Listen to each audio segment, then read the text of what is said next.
사람은 분명히 이런 한계점이 있습니다. 한계점. 대단한 능력이 있고 대단한 자리에 올라갔다 그러고 내가 뭔가 확실하게 준비를 했다 그러더라도 분명히 나의 한계점이 있습니다. 내 원대로 되지 않는 부분들도 있습니다. 자, 이 영적인 부분도 마찬가지입니다. 우리가 하나님 앞에 예배 드리러 나오는 사람들 중에, 그쵸, 이 자리에 오기까지 쉽지 않았잖아요. 그쵸? 쉬운 자리가 아닙니다. 결코. 이 자리에 어렵게 나왔는데 저뿐만 아니라 예배 드리는 사람 중에 하나님 앞에 집중하고 싶지 않은 사람이 누가 있습니까? 또 뜨겁게 예수 믿고 싶지 않은 사람이 누가 있고, 열정적으로 봉사하고 싶지 않은 사람 누가 있습니까? 하나님 앞에 인정받고 싶고 은혜 받기 싫은 사람이 여기 앉을 수 있느냐고. 아무리 내 의지대로 하면은 이게 안 됩니다. 내 의지대로 이 자리에 와서 예배를 드릴지라도, 또 내가 직분을 받아서, 교사의 직분을 받아서 아이들의 영혼을 갖다 사랑하는 마음으로 품고 싶으나, 자, 이게 내 원대로 이게 되지 않는 경우, 자, 이런 한계, 오늘 이 디도서의 말씀은 이런 인간의 한계를 어떻게 넘어야 하는지를 분명하게 말하고 있습니다. 자, 우리 디도서 3장 5절 말씀 한번 같이 한번 읽어봅시다. 같이 읽겠습니다. 시작. 우리를 구원하시되 우리의 행한 바 의로운 행위로 말미암지 아니하고 오직 그의 긍휼하심을 따라 중생의 씻음과 성령의 새롭게 하심으로 하셨나니. 아멘. 자, 이 신앙생활하는 첫 출발점이 뭐냐면 내가 구원받은 이후부터 딱 그 신앙생활이 시작이 됩니다. 예수 믿기 전에 했던 생활은 교회 생활이지 신앙생활이라고 할 수 없습니다. 내가 처음 예수님을 구주로 영접해서 나의 죄가 씻겨진 그 이후에, 그때부터 우리는 이 신앙생활을 본격적으로 출발합니다. 자, 그런데도 이 구원을 받는 것도 보니까 디도서 3장 5절을 보니까 구원 받는 것도 우리가 뭔가 행위가 되어서, 뭔가 열심히 있어서, 뭔가 준비가 되어서 구원을 받은 게 아니라 하나님께서 그냥 우리를 구원하셨기 때문에 우리가 신앙생활을 할 수 있다는 건데, 자, 이 5절의 뒷내용을 한번 제가 읽어보겠습니다. 자, 그의 긍휼하심을 따라 중생의 씻음과 성령의 새롭게 하심으로 하셨나니.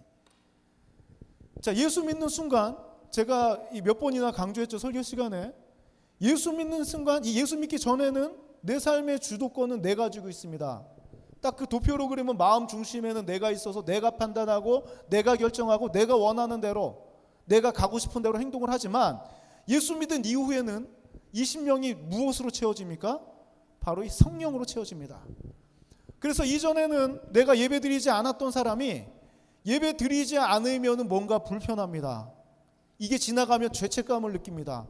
예배 드리지 않으면 내가 괴롭습니다. 이게 왜 그러냐면 내가 이 삶을 주도하는 것이 아니라 성령이 내재하고 계시기 때문에, 이 하나님의 심정을 알기 때문에 우리가 괴롭고 예배 드리지 않으면 뭔가 이 찝찝한 기분, 뭔가 죄스러운 기분이 들게 되는 것입니다.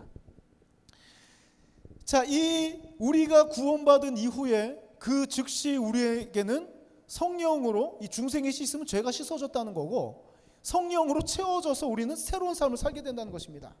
자, 우리 6절의 내용도 한번 같이 읽어봅시다. 6절 같이 읽겠습니다. 시작. 우리 구주 예수 그리스도로 말미암아 우리에게 그 성령을 풍성히 부어주사. 아멘. 예수 믿는다는 고백, 자, 이 고백 뒤에는 내가 성령을 달라 그래서 준 게 아니라, 여기서 잠깐 삼위일체를 설명을 해야 될 것 같아요. 예수님 믿는다는 말은 하나님 안 믿고 성령 안 믿고 예수님만 믿는다는 말이 아닙니다. 예수 믿는다는 말은 창조주 하나님도 믿고 내 삶을 인도하시는 성령님도 믿는다는 고백입니다. 자, 그래서 우리가 죄사함을 위해서 예수 그리스도께서 우리의 죄를 위하여 십자가에 매달려 돌아가시고 그 이후에 끝난 줄 알았는데 부활하신 이 사실을, 진리를 내가 하나님 이게 진짜입니다, 내가 이것을 믿습니다라고 고백했을 때 그 즉시 우리의 삶은 성령으로 풍성하게 채워진다는 것입니다. 자, 7절 내용도 한번 읽어봅시다. 7절 읽겠습니다. 시작. 우리로 그의 은혜를 힘입어 의롭다 하심을 얻어 영생의 소망을 따라 상속자가 되게 하려 하심이라. 아멘.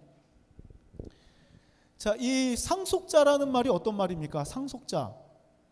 대부분 이 상속자라는 말은 이 보통 그 자녀들이 되는 경우가 많죠. 내가 뭔가를 이 세상에서 열심히 준비하다가 이제 내가 이 세상을 떠나가게 되었다. 아니면은 저 먼 데로 가게 되었다. 그러면은 이 내가 모아놓은 걸 누구에게 주냐면 상속자에게 줍니다. 자녀가 없을 경우에는 뭐 법적으로 뭐 내가 이 상속하기로 약정된 사람들. 자, 우리가 누구의 상속자냐면 바로 이 하나님의 상속자라는 것입니다. 뭐 우리의 행위가 대단해서가 아니라 또 우리가 뭔가 준비되어서가 아니라 남들보다 더 예배를 아름답게 드리고 남들이 하지 않는 무슨 일을 행했기 때문이 아니라 예수 믿는 순간 우리의 죄를 씻어지고 성령이 우리 가운데 들어와서는 이제부터 칭해지는 말은 뭐냐면 우리가 보고 하나님의 은혜의 상속자라는 것입니다. 그런데 여기 조건이 하나 있습니다. 우리 7절 내용 다시 한 번만 읽어봅시다. 7절 같이 읽겠습니다. 시작. 우리로 그의 은혜를 힘입어 의롭다 하심을 얻어 영생의 소망을 따라 상속자가 되게 하려 하심이라. 아멘. 자, 지금 여기서 우리가 이 귀로는 계속 이해를 합니다. 아, 맞아, 예수 믿었어. 그래, 내 삶은 성령께서 인도하시는 삶이야. 그래, 나는 영생이 약속되어 있는 사람이고 하나님의 능력이 임하는 그런 상속자라는 걸 다 압니다만 현실을 한번 봅시다. 현실. 그 능력이 우리 삶 가운데 나타나고 있습니까? 그렇죠. 그 능력, 성령의 능력. 안 나타나는 겁니까? 이 감지를 못하는 겁니까? 아니면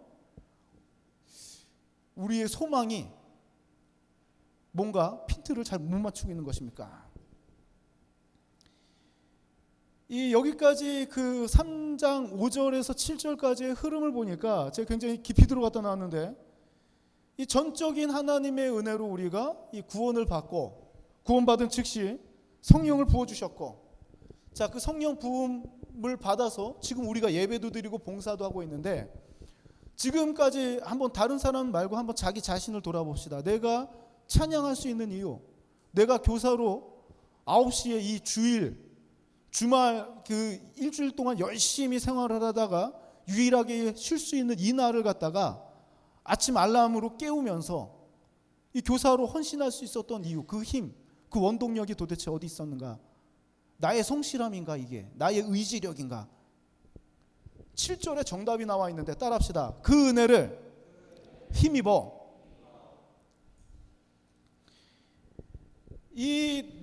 우리가 하나님 앞에 이 시간 예배 드리는 이유도 그 하나님의 은혜를 사모하기 때문에 그것을 받으려고 지금 예배 드리고 있는 거 아닙니까? 우리가 봉사하는 이유도 무엇입니까? 그 부서에서 내 몸은 힘들고 내 시간은 빼앗기지만 그래도 거기서 무엇을 얻기 위함입니까? 그 은혜를 힘입기 때문에 그것을 간구하며 나아가는 거 아닙니까? 하나님의 말씀을 순종하는 데도 마찬가지입니다. 이 사랑한다는 게 쉽습니까? 사랑? 물론 나한테 잘해주고 내 말 잘 듣고 잘 웃어주고 이런 사람은 사랑할 수 있지. 누구나 사랑하지. 그런 사람. 또 이상하게 생각하지 마십시오. 예쁜 사람, 잘생긴 사람 이걸 떠나서 진짜 진심으로 내가 마음을 터놓고 사랑할 수 있는 사람들, 물론 팬처럼 나를 인정해주고 나를 품어주고 이런 사람은 누구나 사랑하지만 성경에서 말하는 사랑은 이런 사랑이 아니잖아요. 세상이 사랑하지 못하는 사람들을 보고 우리 보고 사랑하라 그러잖아. 그 다윗 있죠, 다윗. 다윗이 사울을 몇 번 죽일 기회가 있었습니까? 2번이 있었어요, 그렇죠? 이 처음 다윗이 사무엘에게 그 기름 부음을 받은 이후에, 자, 이제 사울이 그 다윗을 갖다가 증오하면서 쫓아다닙니다. 죽이려고 합니다. 자, 그런데 이 다윗이 동굴에 숨었는데 이 사울이 와서 지쳐가지고 잠이 들고 다윗이 가다가 뭐만 베어서 나옵니까? 옷자락만 베고 나옵니다. 그런데 저희는 우리가 이 문자적으로만 이걸 생각하지만 잘 생각해 봅시다. 다윗이 칼을 들었어요. 칼을 들고 사울에게 갈 그 과정을 한번 생각해 봅시다. 과정. 이 사람이 나는 이 사람이 3,000명을 이끌고 나를 죽이러 오고 맨투맨으로 내가 충분히 이길 수 있는 상황. 이 사람은 완전히 골아 떨어져서 깰 수 없는 상황. 나는 칼을 들고 왜 갔을까? 살려주려고 갔을까? 다윗이 과연? 살려주려고 갔는데 칼을 들고 갔을까? 성경에 이 부분은 명확하게 기록이 되어 있지 않지만 제가 이 사무엘 상하를 몇 번이나 이 정독하는 가운데 저는 어떤 마음이 드냐면 다윗이 인간적인 마음으로 갑니다. 칼을 들고 죽이러 갑니다. 계속 갑니다. 칼을 들고 사울에게도 이 찌르고 싶은 마음이 없었을까? 1차는 옷자락만 베고 나옵니다. 옷자락만 베고 나와가지고 그 이후에 사울에게 그러죠. 내가 당신 죽일 수 있었는데 내가 안 죽였다 그러죠. 두 번째 기회가 옵니다. 그랬더니 그 부하 아비새가 뭐라 그럽니까? 옆에서 다윗이 이거를 저 사람은 죽여야지 다윗이 행복해지고 저 사람이 죽여야지만 다윗이 평안할 수 있는데 그 사실을 아는 아비새가 다윗이 못 죽이는 걸 보니까 가만히 있으라 그러지 않습니까? 내가 죽이고 오겠다고. 죽으는 가만 계십시오. 내가 가서 저 사울 지금 기회 하나님께서 주신 기회 당신이 못하면 내 충신인 내가 가서 죽이겠습니다 했더니 다윗이 하는 말이 뭡니까? 그만두라. 첫 번째 죽임 이후에 두 번째까지 갔을 때 그 다윗이 저는 그 순종함 가운데 하나님께서 주신 무언가가 분명히 있었기 때문에 다윗이 그것을 깨닫고 두 번째는 이 기회까지도 하나님 앞에 돌려버립니다. 원수를 사랑하라는 말, 우리가 의지력으로 우리의 얄팍한 경험이랑 얄팍한 이 기술로 절대로 사랑할 수 없습니다. 이 또한 따라합시다. 그 은혜를 힘입어.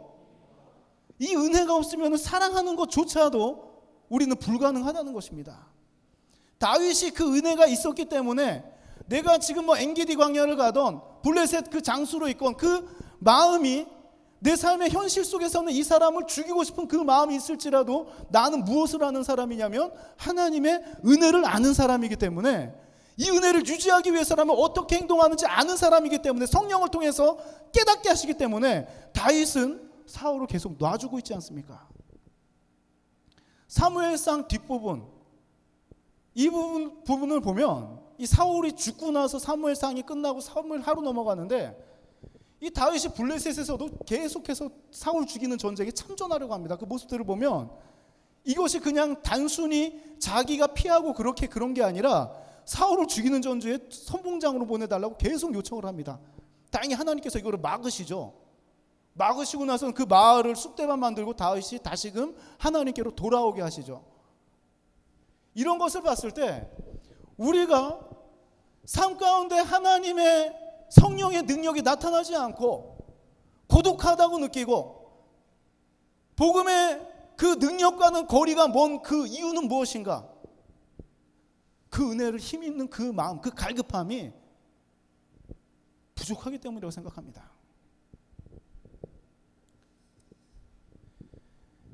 이 반대인 경우도 있습니다. 이 우리가 그래도 이제 이렇게 저기 너무 극단적으로 제가 다윗을 예를 들어서 그런데 우리가 그래도 오늘 이 자리에 앉아 있을 수 있는 이유, 우리가 하나님 앞에 나와 예배 드릴 수 있는 이유, 지난 한 주간 삶 동안 평안했기 때문에 이 자리에 나온 사람은 거의 없을 겁니다. 직장에서 치이고 이 가정에서 치이고 이 만남 가운데 관계 가운데도 어려운 그 상황 속에서도 우리가 다른 사람 같으면 마음상에서 나오지 않는 자리에 앉아 있을 수 있는 이유가 무엇이냐면 그 은혜를 힘있기 때문에 그 은혜를 사모하기 때문에 우리가 이 자리에 나올 수 있는 것 아닙니까? 내가 직장에서 뭔가를 표현할 수 있는 사람은 없을 것입니다. 직장에 가는 거 좋아하는 사람도 거의 없을 것입니다. 그런데도 내가 지금 이 환경 속에서 하나님을 드러낼 수는 없지만 이 직장의 생활 가운데 내가 하나님을 전도하거나 그런 것은 꿈도 꾸지 못하지만 그래도 내가 하루하루 버티는 것, 내 모든 것을 아시는 주님, 내가 이 강팍함 속에서도 하나님 앞에 기도하며 생활할 수 있게 해주시고 내가 이 속에서도 하나님을 찾는 그 마음을 주신 하나님의 은혜를 힘있기 때문에 그 직장에서도 내가 그 은혜를 의지하고 살아갈 수 있는 것이고 가정도 마찬가지입니다. 우리가 이 교회에서는 더 정확하게 지키지 않습니까? 가정에 대한 부분. 이렇게 싸늘하고 소망이 없어 보이는 가정일지라도 우리가 무엇을 힘입고 이 가정을 위하여 기도해야 되냐면 내 위치에서 바꿀 수는 없지만 하나님께서 나를 살리시는 그 은혜를 힘입어 가정에서도 은혜의 힘으로 이것을 갖다 바꿀 수 있다는 것입니다. 그 능력이 어떻게 나타나냐면 내 능력과 내 경험으로 나타나는 것이 아니라 내 속에 부어주셨던 그 성령의 능력으로 나타난다는 것입니다. 내 삶 가운데도 마찬가지, 개인적인 삶도 마찬가지입니다. 아무런 희망이 없고 이 하는 것마다 막히는 것 같을지라도 더 이상 내가 뭐 지쳐가지고 일어설 엄두가 안 나지만 그래도 하루하루 일어설 수 있는 힘이 어디서 나오느냐? 따라합시다. 그 은혜를 힘입어. 주님께서 세우심은 단순히 이 불교에서 말하는 명상을 통해서 속이 시원해지거나 이런 게 아닙니다. 영혼만 따로 세우거나 육체만 따로 고치거나 이런 게 아니라 전인격적인 회복, 전인격적인 치유입니다. 우리가 너무 이 공부에 익숙하다 보니까 그 영혼하고 육하고 나누는 사람들이 많은데 신앙생활 할 때는 이걸 따로 생각하면 안 되고 같이 생각해야 됩니다. 왜냐하면 내 영혼이 평안하기 위해서라면 내 몸이 같이 움직여야지, 같이 예배드리러 나오고 하나님의 일을 해야지. 내 영혼은 평안하기 위해서 그래 나 주님 믿어, 주님의 일 할 거야 하고 몸이 가만히 있는다. 반대로 몸이 아팠을 때 자, 몸은 괴로워 죽겠는데 우리가 이 몸 낫는 걸 위해서 기도하지 않는다면 자, 이것은 이 뭔가 신앙생활에 있어서 이 정상적인 상태가 아닙니다. 그래서 이 주님 앞에 나오는 사람들을 생각해 보면 영적으로 문제 있는 사람들까지도 생활이 회복돼서 육적인 생활까지도 회복돼서 나갔고 육적으로 문둥병이 걸렸거나 안진뱅이가 되었거나 이 사람들도 마지막 모습을 보면은 일어서고 깨끗함을 받아서 하나님을 찬양하면서 영적인 회복까지도 따릅니다. 그렇기 때문에 우리의 삶 자체가 소망이 없고 희망이 없고 우리의 삶 자체가 아무런 내 힘, 내 능력으로는 전혀 바닥까지 떨어진 상태일지라도 무엇을 힘입어서 일어서야 되냐면 그 은혜를 힘입고 우리는 하나님 앞에 설 수 있다는 것입니다. 저는 이 청년들에게 조심스럽게 부탁을 합니다. 지금 이제 당장 다음 주 목금토가 이 수련회인데 이 안 되는 상황일지라도 그 은혜를 힘입어서 한 번만 더 강구해 봅시다. 우리 직장의 상황 내 힘으로는 안 되죠. 그리고 내가 바꿀 수는 없지만 그래도 하나님 끝까지 여기서 포기하는 것이 아니라 하나님 도와주십시오. 하나님 도와주십시오. 휴가 일정 다 결정났지만 하나님 도와주십시오. 내 마음에 해결이 안 된 부분도 하나님 내 마음은 딴 데가 있습니다. 주님 그래도 내가 그 은혜를 사모합니다. 주님 도와주십시오. 내가 돌이킬 수 있도록 도와주십시오. 이 은혜의 현장에 맡고 있는 이런 시험이라든가 물론 중요하죠. 몇 번 1년에 한두 번 보는 시험 중요하지만 저는 이게 좀 신앙도 좀 멋지게 했으면 좋겠습니다. 한번 이런 예를 들기 참 그렇지만 수련회 8월 1, 2, 3인데 그렇게 시험도 안 보겠죠. 8월 1, 2, 3인데 2일 날 시험이 있다. 자, 2일 날 시험이 있어서 나는 이 수련회 가기가 굉장히 힘들다. 그래, 밤새 공부했다. 그런데 결과가 합격이 아니다. 얼마나 비참합니까? 그렇죠? 똑같이 해서 나는 수련회 갔다 그래. 수련회 갔다. 시험에 떨어졌다. 이거 실패한 삶입니까? 이게 실패예요? 실패? 청년들 하나님 앞에서 내가 최선 다하고 세상에서 내가 떨어졌어. 이게 실패된 삶이냐고. 왜 자꾸 딴 데로 갑니까? 이게 오히려 최고 성공 아니에요? 최고 성공? 내가 떨어질 거 알면서 내가 죽을 거 알면서 주님을 위해서 내가 이거를 선택했다. 이게 제일 멋있는 삶 아니에요? 우리가 그거 보고 지금까지 버텨온 거 아니야? 하나하나?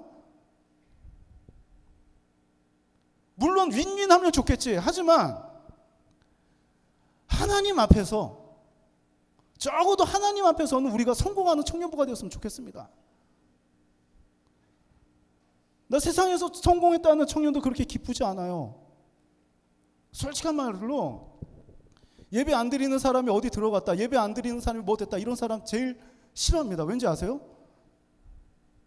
나가서는 나 이렇게 생활했는데 하나님께서 붙여주셨어, 이렇게 말할 거 아니야. 또 하나님께서 그게 원하시는 모습이었을까?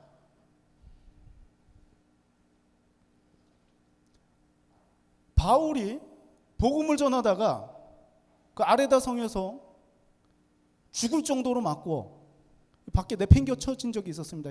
맥박이 안 뛰어가지고 죽은 줄 알고 버렸는데, 자, 바울의 그 뒷모습 다 알죠, 그렇죠? 전부 다 일어서서 어떡합니까? 그 죽을 정도로 맞았다면 그 상황이 그 엄청난 상황이었을 거 아니에요. 뭐 히어로도 아니고. 자, 그 몸, 아픈 몸을 이끌고 어떻게 합니까? 또 맞을 거 알면서도 복음 전하러 들어가는 이 모습이 진짜 멋있는 모습 아닙니까? 우리 청년부들의 삶 가운데 하나님 앞에서 승리하는 우리 세비 청년부가 되길 원합니다. 또 이 수련회 통해서 이러한 마음들 하나님께서 품게 하시고, 이 수련회 때 우리가 집중적으로 함께 기도할 때에 하나님께서 회복시키심을 믿고 그 은혜를 힘입어 우리 수련회에 참석하는 우리 청년부가 되기를 간절히 소망합니다. 우리 함께 기도하겠습니다.